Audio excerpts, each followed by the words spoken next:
The Secret Cipher by Whitaker Ringwald. Chapter 22 Jax. I'd heard the saying, the apple doesn't fall far from the tree. Aunt Kathy always used to say it when she compared Tyler with his dad. Tyler had a wall of trophies. Uncle Phil had a wall of framed awards. Tyler got obsessed with his games. Uncle Phil got obsessed with his experiments. Was I like my father? Could I deny it? I was preparing to disable a museum security system and take a priceless object. Even if Great Aunt Juniper hadn't gotten me involved with these urns, would I have been destined to this kind of life? I was always dreaming about traveling, about having adventures, and I'd try to steal that candy bar. I know what you're planning. Please be careful. Had my father sensed I was like him? Had he squeezed my hand gently as if he actually cared about me? What did he give you? Ethan whispered. I'd already tucked it into my pocket, but not before reading it. His email address. We collected all our belongings. Tyler and Pyro were waiting outside the security gate. Tyler was pacing, as if he needed to go to the bathroom. Pyro motioned for us to hurry. My purple coat swung from my hand as Ethan and I hurried down the walkway. Better luck next year with your school photo, the guard called. What happened? Pyra asked. Did you solve the riddle? Yes, I happily announced. The Urn of Love is hidden in the Museum of Fine Arts. The code disables the security system so the urn can be taken without setting off the alarms. Tyler kept pacing. What's going on? Ricardo robbed another bank, he said, but this time someone got killed. We stood next to the car, in the shade of a large elm tree, and watched Tyler's phone. The CNN reporter, a man with a huge chin, pressed his earpiece as he spoke. An ambulance siren faded into the distance. The robbery occurred at 7:30 this morning at the Excelsior Bank in Boston. The good news was that Ricardo had remained in Boston, so that meant he hadn't followed us. Whew! But that was only the good news. No official statement has been made by police or by Excelsior. But from eyewitness accounts, it appears that the robber approached the bank's manager in the parking garage that you see behind me. The manager had arrived a half hour before opening, as he usually did. People sitting in a cafe across the street thought they heard a storm, and when they looked out the window, they saw garbage cans and garbage blowing out the parking garage's entry. Then the wind stopped, and the bank manager and the alleged robber came out of the garage. The robber was carrying a bag, but didn't appear to be holding a gun. The bank manager walked in an odd way, witnesses said, as if in some sort of daze. Then they went into the bank. He pressed his earpiece again. We have a spokesperson here from the mayor's office. The camera widened as a woman stepped up next to the reporter. Deputy Mayor Olson, can you tell us how the parking attendant died? He held a microphone in front of her chin. The deputy mayor spoke into the microphone. He was an elderly man, and it appears he had a heart attack. Do you think this is the same person who robbed the Excelsior Bank in Manhattan? The reporter asked. Until the police make an official statement, we can't say for sure, but the similarities certainly point to the same man or to two men working together. The weapon used seems to release a force like a gale wind that shatters glass and security cameras. In both robberies, the safe was emptied of cash. But here's what I find most interesting. In both events, the bank employees were easily manipulated and put into some sort of trance. Can you elaborate? What do you mean by a trance? The deputy mayor adjusted her sunglasses. There were 10 victims during the first robbery, 7 employees and 3 customers. All remain under medical observation while officials try to determine what happened. Each victim remembers the same thing, that they felt scared when the first robber appeared. He opened some sort of container, and a wind whipped through the bank. But after the wind settled, they no longer felt fear. They believed they knew him and that he had come to protect them. In fact, they all spoke of the robber in godlike terms, calling him all powerful. They knew they needed to follow him to do whatever he wanted. No one called police. No one tried to escape. They willingly opened the safe and helped him pack the money into bags. It sounds like some kind of hypnosis, the reporter said. How is that possible? Tyler paused the news feed. It sounds like the urn of faith works differently from the urn of hope, he said. When hope is sucked from your soul, it leaves you feeling nothing, like an empty sack. But when the urn of faith is opened, he paused, his eyes narrowing as he put the facts together. It sucks faith from your soul, which makes you desperate to believe anything, even that a bank robber is your savior. We stood in silence for a moment. Does that make faith more powerful than hope? I wondered. But why? Faith is an act of believing in something, Ethan said. I have faith in science. Some people have faith in religion. Others have faith that their government will take care of them, and or that luck will come their way, that things will work out. I began to understand. So if you're suddenly stripped of all your beliefs and you don't believe in anything, then you will be desperate to believe in something or in someone, Tyler said. Pyra's eyes filled with tears. I am so sorry, she said. Those urns are supposed to make me happy, but they are hurting people. This is my fault.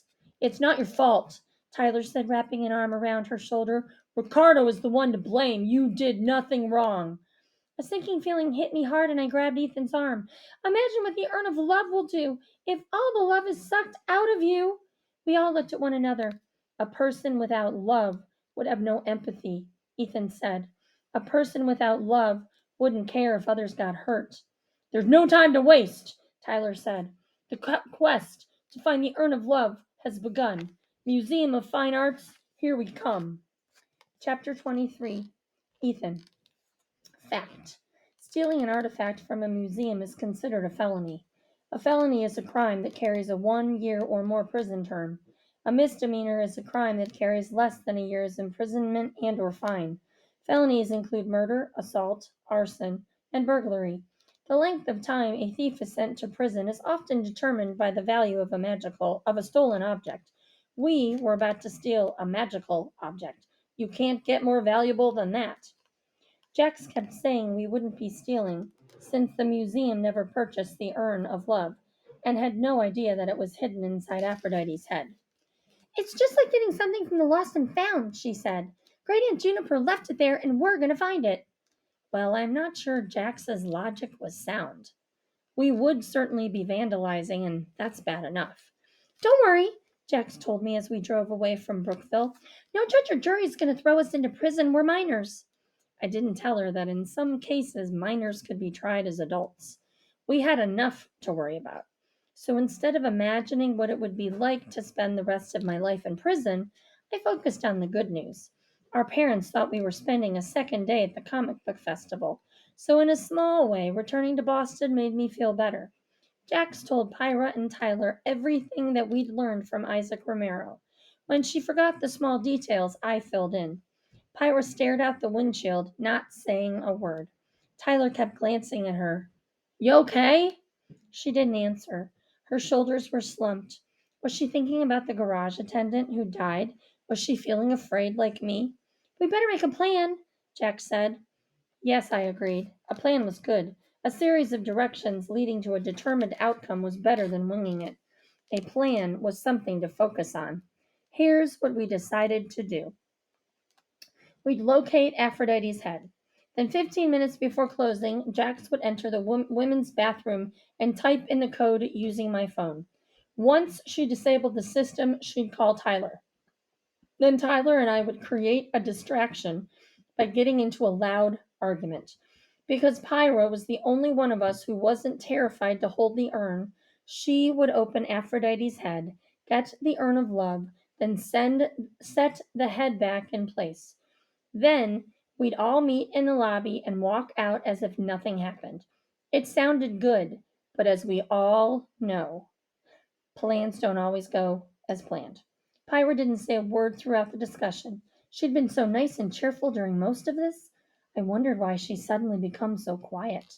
I found the museum's website.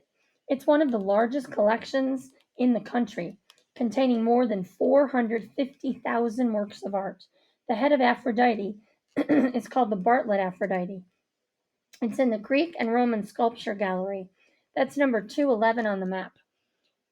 Wait a minute. Today is Sunday, Jack said. Is the museum open? Yes, until 4:30.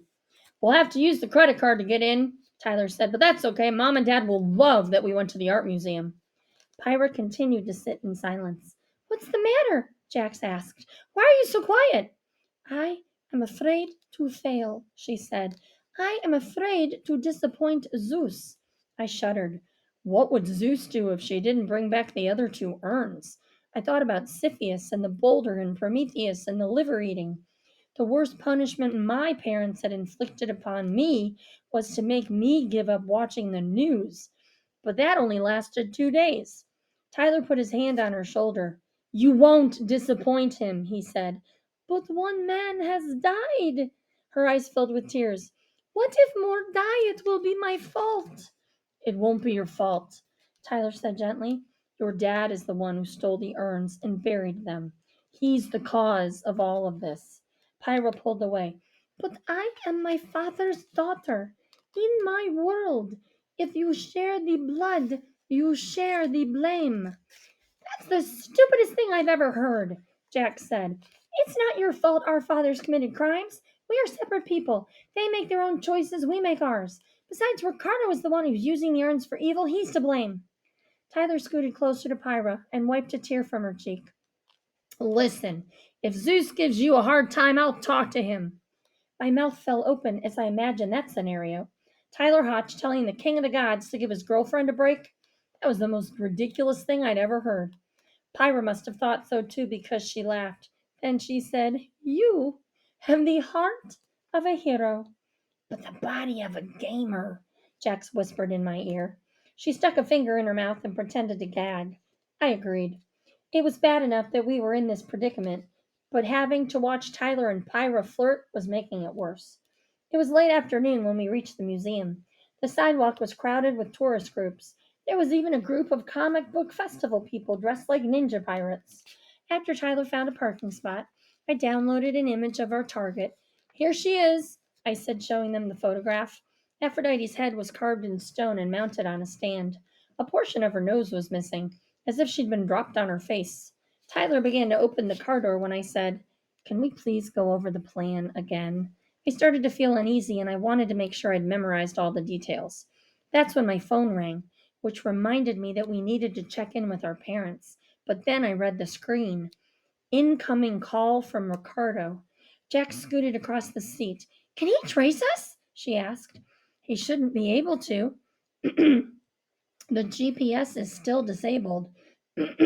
She yanked the phone from my hand before I could stop her and pressed accept.